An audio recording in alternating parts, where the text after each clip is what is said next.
బొజ్జగనపయ్యకే కష్టాలు వచ్చినాయుల్లా.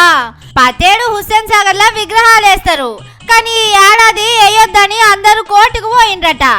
దీంతో నీగో ఇట్లా బ్యానర్లు పెట్టిండ్రు పోలీసోళ్ళు. ఏండ్ల సంధి పట్నంలో ఉన్న వాళ్ళందరు తెచ్చి ఇక్కడనే గణపతులను వేస్తారు, కానీ ఈ ఏడు ఇదేందో సమజైతలేదని పబ్లిక్ అంటున్నారు. కానీ మొన్న వాళ్ళు కోర్టుల కేసేస్తే ఈ ముచ్చట బయటకు వచ్చింది. కానీ ఇప్పటికిప్పుడు అక్కడ వేయద్దంటే ఎట్లా చెప్పుండ్రి? అసలు ఏడాదంతా వీళ్ళు ఏడబోతారో ఏందో.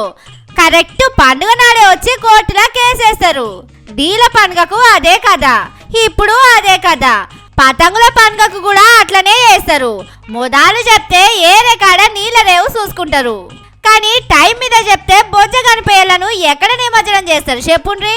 గందుకే కోర్టు కూడా వాళ్ళను గట్టిగా అరుచుకున్నదట. హిన్నొద్దులు ఏడబోయిందని కోపం చేసిందట. ఈ ఏడు హుస్సేన్ సాగర్లనే చేయాలని చెప్పిందట.